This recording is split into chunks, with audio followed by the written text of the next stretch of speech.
December 9th, 1941, 2 days after Pearl Harbor, and this is my office in the Philippines. Just arrived on station from the United States after a long, arduous trek from the homelands to the operational assignment here in Manila, and just getting to know my way around a little bit. This option button, it's on the radio-looking thing. I do want to show you what I have for sound. I've got the music volume turned all the way down. Number one, I find it irritating. Number two, I find that the change in music actually gives you a clue about what the enemy might be doing or whether they're around. So I've got that turned off completely. All the other volumes are turned up all the way. Graphic settings, gamma, just so that we can see things a little bit better. They're not too dark. Everything else is pretty much full on right now. And then the only thing I think I want to change in the game setting is this one up here. Because I am a newbie, I'm a rookie, I am just learning the game to get really good at it. I'm going to turn out the no stabilized view. In other words, if that was checked, when you're looking through the targeting optics on the bridge or through the periscope, the image bobs up and down, which makes targeting and measuring distance and stuff a little bit more difficult. And until I get better at the game, I want to keep that off so that when we look through the scope, it's a pretty steady view. Unrealistic, I know, but that's just the way I'm going to play it for now. I am going to keep no MAC contact update on, unchecked, and that way as we update targets on sonar or radar, they will show up on the map. And I think that's realistic anyways, because in reality, you're not operating the ship on your own. You have a full crew on board, including officer of the deck and navigation guy, people who are helping to chart things and plot things on the map. So I think that's a reasonable thing to have on, actually. No external view. I'm actually going to turn off the event camera, and I don't think that changes. Oh, it does. No event camera. Oh, I don't want that on anyways. And no external view. And we'll keep all that. This is our submarine. It's an old S-boat, like I said, left over from the end of World War I. The oldest boat, I think, in the inventory at the beginning of the war was built in 1920. These boats were notorious for having maintenance problems, breakdowns all the time. The only place they were stationed at the beginning of the war and throughout the war were in the Manila, Philippines, which is where we're stationed, and also up in the Aleutian Islands, up in Alaska. For torpedoes, we've got the Mark 10 torpedo. It is capable of a range of 3,500 yards, speed of 36 knots. Impact detonator, does not have proximity detonator. Arming distance 140 yards from the boat. Gyro angle plus or minus 90 degrees from the boat. This is the standard issue torpedo for S-class submarines. It can also be fired from fleet boats. And fleet boats get their name because they were designed to protect the fleet. So when the aircraft carriers, and really the mainstay of the Navy prior to World War II beginning, was the battleship, the fleet boats were able to go fast enough to keep up with these behemoths of power, and that's why they were called fleet boats. They were actually escorting and patrolling out in front of the fleet as they maneuvered around. Now, obviously, after Pearl Harbor, that whole strategy dramatically changed. Why is that? Because the majority of our battleships, which the Navy's still fighting the last war, considered the mainstay of the Navy, were either damaged or destroyed. Which left just aircraft carriers to be part of the fleet. As a result, the fleet boats were then turned loose, and fortunately they had not only the speed but also the range to go out and patrol all the way to Japan from Pearl Harbor. So fleet boats got their name because they protected the fleet, but in reality the way they were utilized during World War II were as independent boats out taking the battle to the enemy on their turf, and they were amongst the first to score victories. In fact, I think an S-boat was the first boat to sink another ship. I'll have to look into that. I'm not real positive. So anyways, there we have our boat, Renown. We have 1,000, so we didn't spend any money picking up those guys. I couldn't pick up any officers because they wouldn't let me have any more than what we already had. This looks at our map, and here's our orders coming through.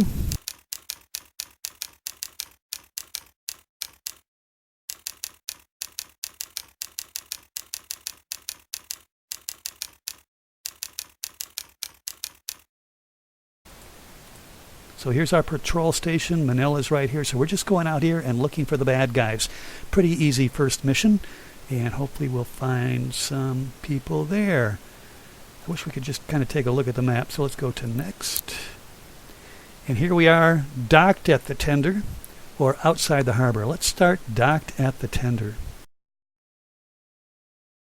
Down here we can see the time. It's 8 o'clock in the morning. This is our messages. Ship patrol spotted. Off the Bearing. Philippines. 351. Medium range. And this is how we control the ship. Something I just found out about. You can click on these buttons and change the details of what's going on with those buttons. So pretty cool. Right now we have a full load of fuel, batteries fully charged, oxygen's fully charged. There's no CO2 on board because we haven't even been below the water yet. So let's go back to the control room. And actually, let's go up to the bridge. That way we'll see our... that's a dive officer down there that we just saw. Let's put Yes, it sir. ahead. Ahead 1/3. 1/3? Yes, sir.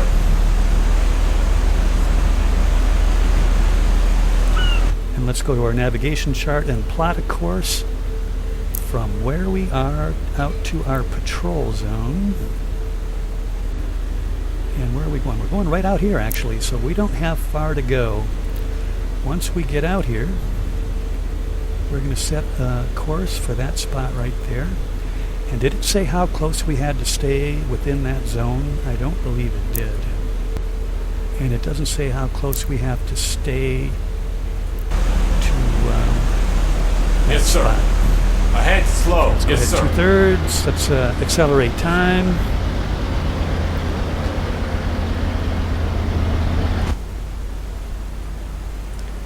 And let's go ahead and look at our boat leaving the port.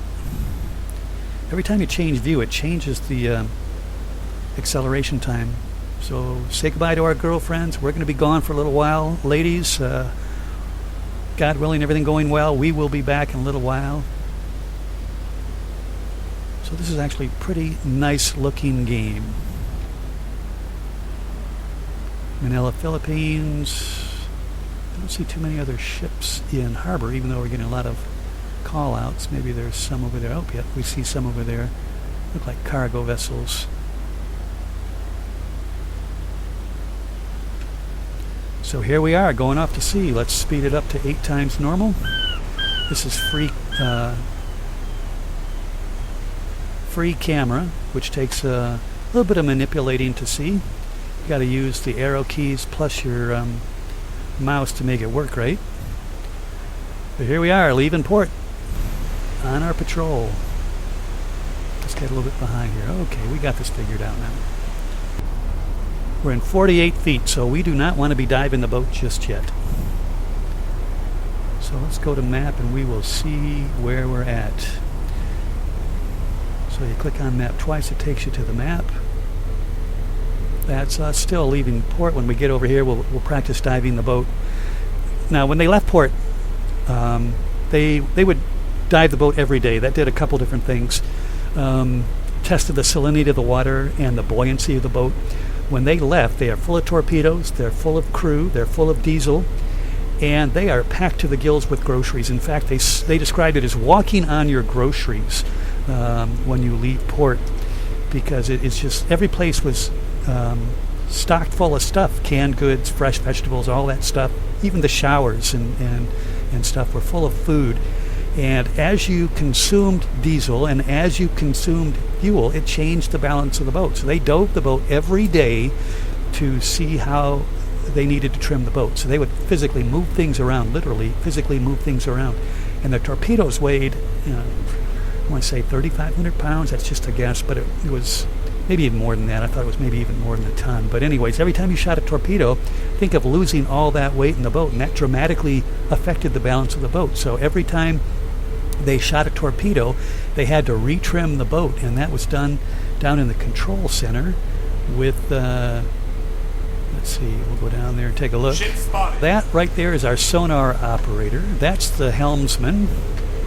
This guy is operating the valves for when we dive. He will open and close certain valves so that we can safely dive, and that panel in front of him is called the Christmas tree for obvious reasons. It lights up red and green. Red means that we are cleared for the surface, but we do not want to dive right now.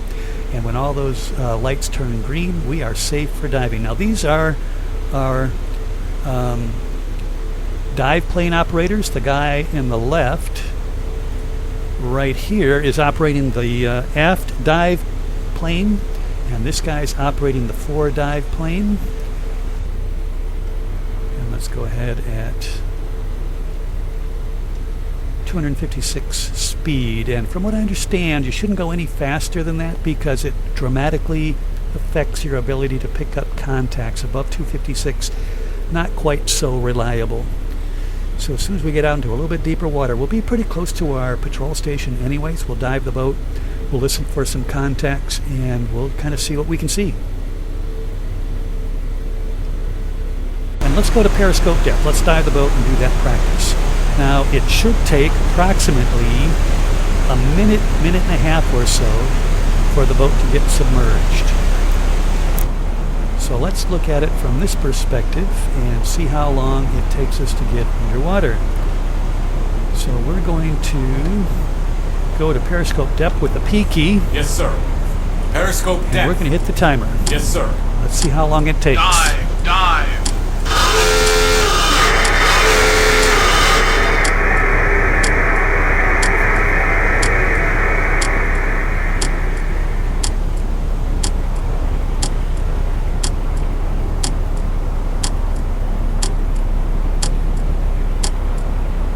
So deck's awash in about 20 seconds. Crew has left the bridge at about 25 seconds.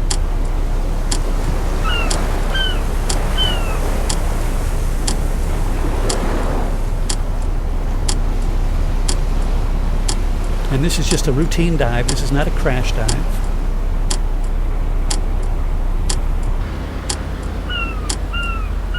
Our conning tower is just now starting to go under at about 1 minute, and we are submerged Current depth 4 at 1 0. minute. So that was about what I thought. Periscope depth on this boat is about just about 50 feet, so we're about periscope depth now. We will go down and see our boat under the water, so that's us at periscope depth.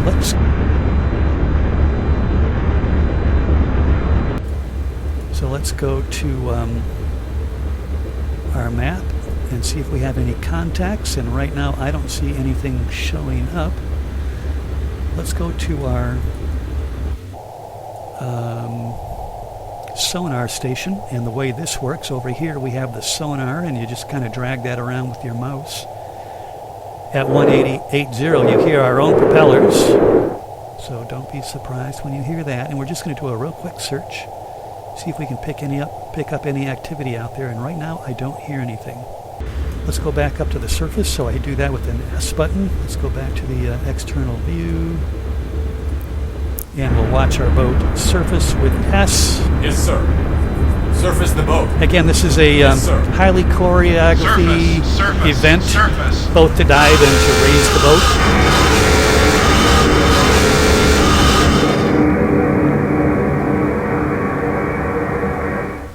We'll watch our ship come up. As you dive, you have to close off the exhaust vents from the engine, the intake induction for the engine, which allow them to breathe air when they're on the surface. You have to flood the ballast tanks, which are full of air, fill them with water, and that's that Christmas tree. And when all those lights are green, you're okay to dive. Now, when you're surfacing, you put compressed air into the ballast tanks. It blows the water out of those tanks. It changes the buoyancy of the boat. It goes up. They also use those dive planes that we talked about to control the balance of the sub while it's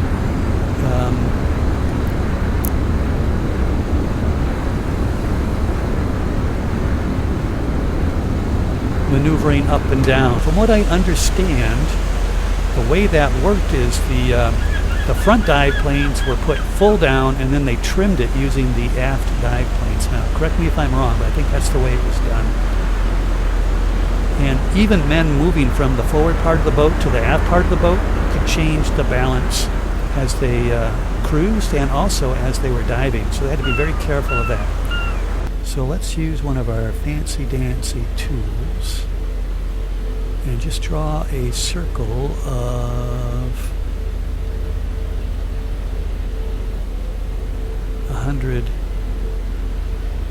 nautical miles, and that's basically where we want to set up our patrol zone. So I'm going to take the liberty to say that's our patrol zone, 100 miles from that spot, and we're going to set up some places for us to patrol. So I'm sorry, main deck is Lieutenant Wayne, so he is the got control of the ship right now. So I told him I'm going to go get some rest now that it's nighttime. Call me if you see anything. Let me know what's going on. I just want to bring you up to date. We just got a letter from, or a radio message from SINCPAC saying Germany and Italy have declared war on the United States, and the U.S. Congress will not be outdone and declares war on Germany and Italy. Japanese forces have been turned back at Wake Island. Good job, boys. And yet another update from Subcompac. Contact reported enemy task force at 124.56, 23.49, speed 12 knots. That's way up here, and when you look at that compared to where we are, nowhere near us. We are down here patrolling. That contact is up here. Now if they come down here, that would be fine. We may be able to spot them. I'll tell you what I'm going to do is I'm going to drag those patrol zones a little bit further west and see if we can't see something.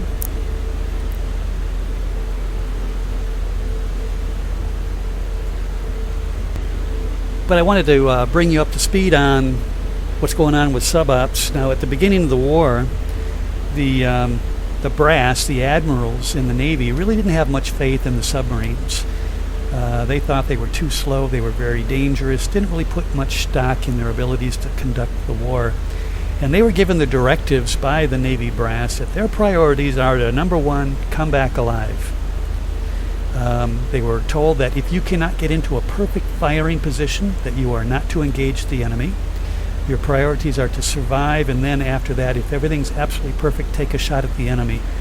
But above all, bring the boats back. And after FDR made his famous speech, a day that will live in infamy speech to Congress on December 8th, he changed the nature of the war for Americans for the first time. It was unrestricted war, so anything flying a enemy flag was considered fair game, and that included troop transports and cargo ships, anything flying the Japanese flag, or German flag for that matter.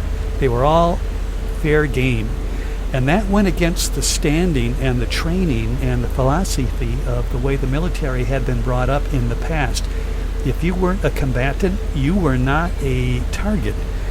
Now, World War II dramatically changed that, especially with the way Germans conducted the war in London with the Blitz and their bombing of the general populace with the Blitz in Great Britain. It took a while for the military in the United States to catch on to that theme, and a lot of skippers were very reluctant initially to conduct the war with unrestricted targets. And the crew was a very tight-knit group.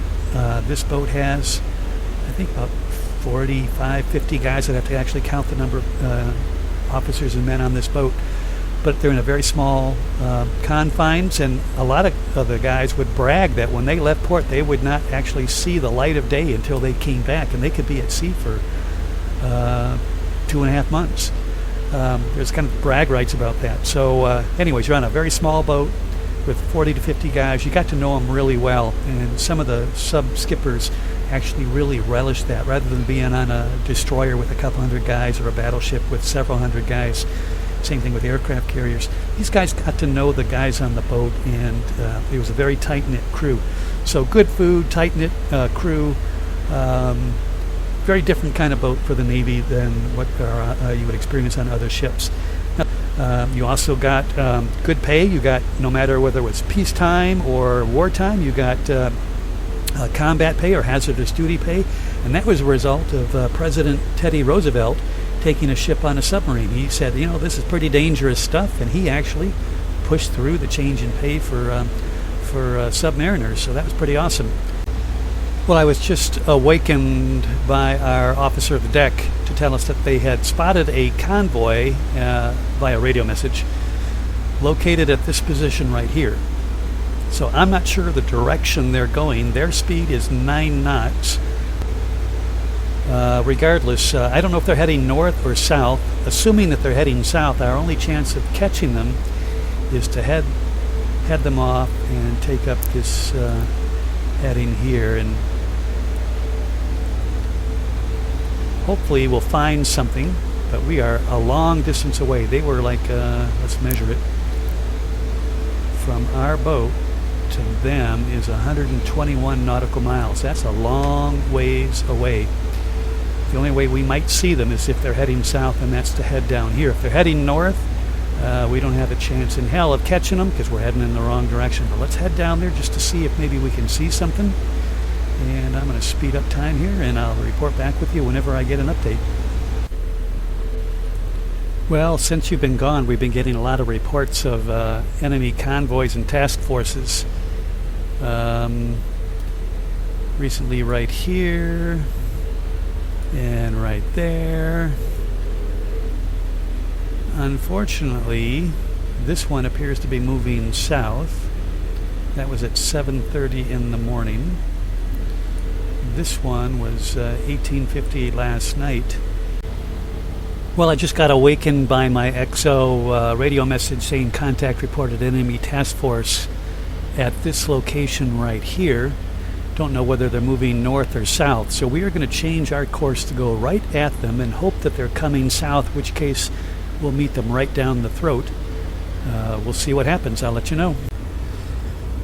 Well, since you were gone, we were attacked by something, and it's kind of disappointing. We were on patrol.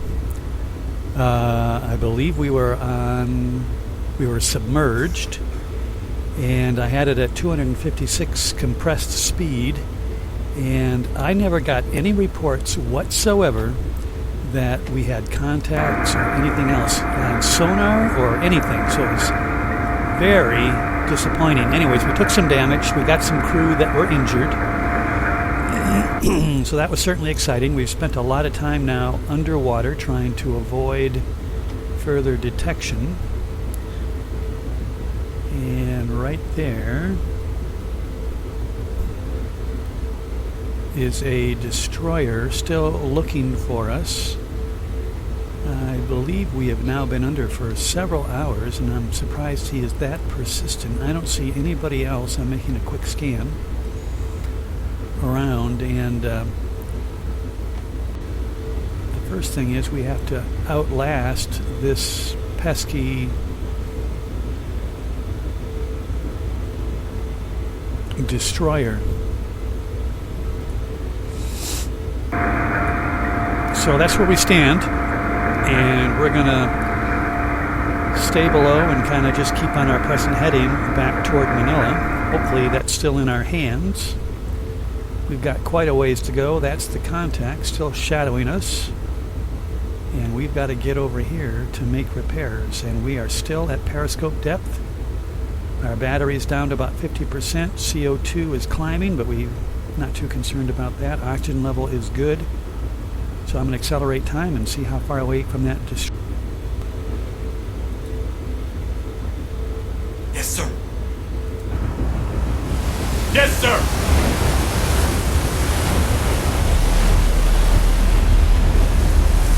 Yes, sir!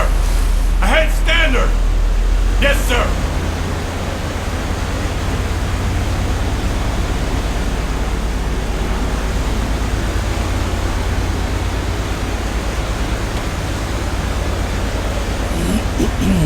So we are now back on the surface. We are beating cheeks back toward Manila. It's at night, so we have that for cover. I don't know. Oh, he's one of our injured guys, I think. So here we are coming back into Manila Bay. I would have to say this is an unsuccessful patrol.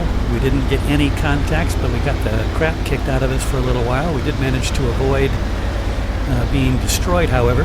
We did repair everything except for the deck gun en route back home. But I am going to terminate this patrol simply because we got 2 seriously injured guys and we need to get them off the boat and get them replaced. So, not a great start to my career, but hopefully we'll do better the next time out.